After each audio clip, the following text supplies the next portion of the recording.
2.6% higher Social Security so far in 2023.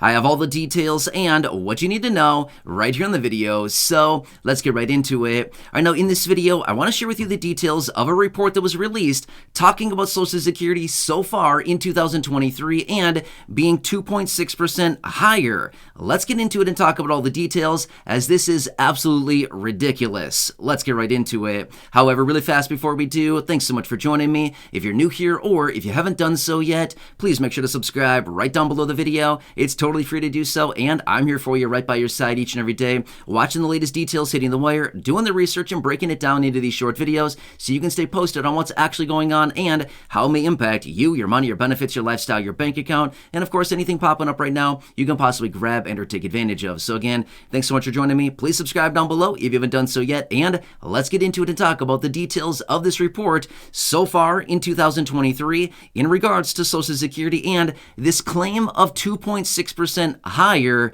based on over the last few months here. So let's talk through the details of this. First off, before we get into the details of this report, let me ask you really quickly, do you believe that inflation so far this year in 2023, with the handful of months that have passed by so far, is higher or lower than the COLA that we got at the beginning of this year? Remember, 8.7% COLA. Do you think inflation is higher, lower, or the same? Well, write your comments down below if you'd like to. Otherwise, just keep that in mind here as we work our way through the details of this report. So this report was released, and obviously we only have a few months so far in 2023 to actually reference, right? Or a handful of months so far into the year as of now. So it depends on what happens here through the rest of the year. But here's what this report is now saying. They're basically telling us that the 8.7% COLA that we got at the beginning of this year is on average every single month so far this year in 2023, on average 2.6% higher than real inflation.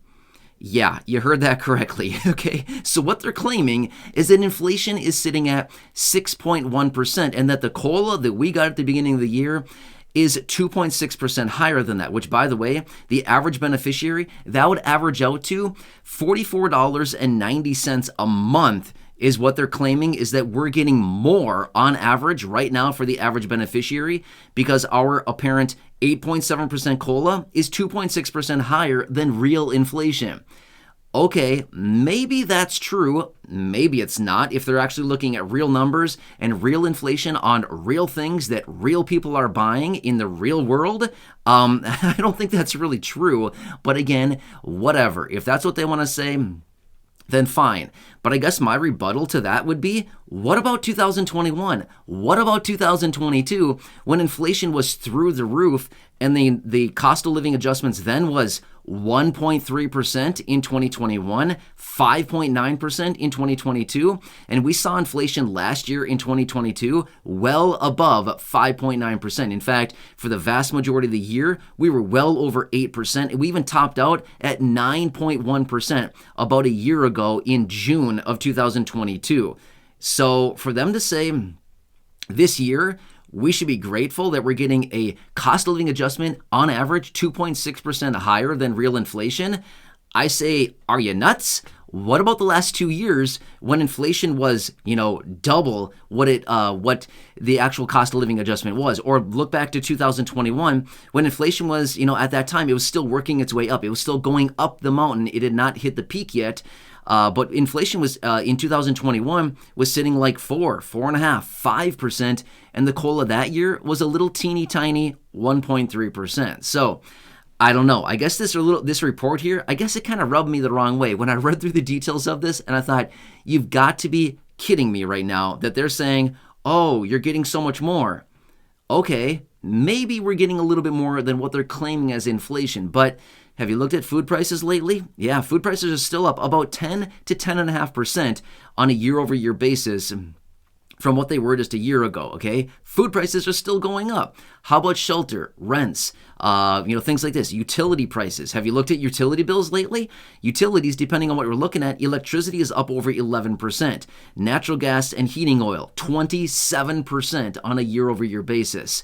So I guess who's really looking at the numbers here, right? So Anyway, I thought this was an interesting report. I wanted to bring it to your attention right away because this is absolutely nuts that they act like, oh, you're getting more as your COLA this year than what real inflation is. Okay, fine. Maybe that's true. Maybe it's not. Depends on what's happening in the real world. But again, like I said, my rebuttal back to that is, what about the last 2 years when the COLA has been significantly below what inflation really actually is? So anyway, I don't know. I thought this was very interesting stuff. I wanted to bring it to your attention right away. But this is what they're now talking about, okay? So when it comes down to this year, again, remember, we're getting really close here to the third quarter of 2023. What does that mean? That means those are the 3 months that we need to watch very closely for the inflation during that time. Right there in the middle of summer, July, August, and September, it's, kind of in the middle of summer. It's, the super hot time of summer, right?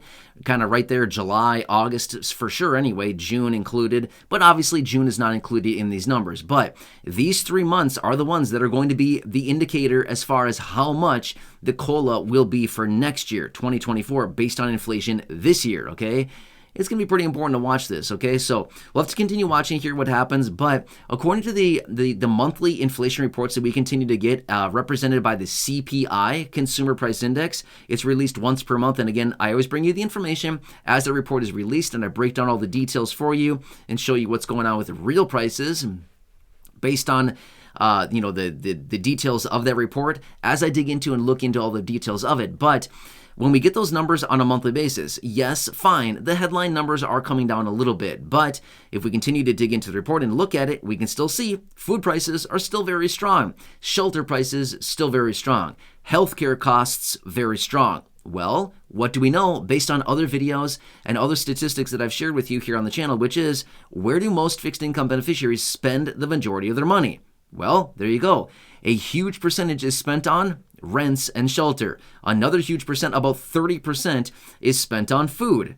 Okay, well, that doesn't leave much left for other things like healthcare and basically everything else that everybody needs on a monthly basis, right? So anyway, I want to share all the details with you. Again, when I come across these reports like this, there's a ton of reports, believe it or not, that I don't even share with you here in videos because a lot of times I come across all these reports, I read a ton of stuff every single day about all of these different things coming out, and then I try to pick through and find the best information out of these reports. Sometimes I come back into these videos and I combine a couple of different reports into a single video and say, like, here's what the details of 3 reports or whatever, 3 studies, 3 surveys, or whatever I talk about. But sometimes I combine the details of them. But this was one in particular report that came out, and I thought, you know what? I'm not loving this one. I don't like this at all. They're acting like we should be, grateful that we're getting a little bit more than inflation.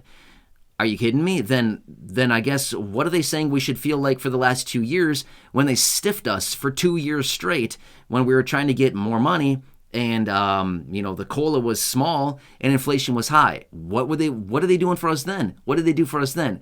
Other than absolutely nothing, right? They did nothing. They literally did nothing. And for them to come out and say something like, oh, we gave you a big COLA.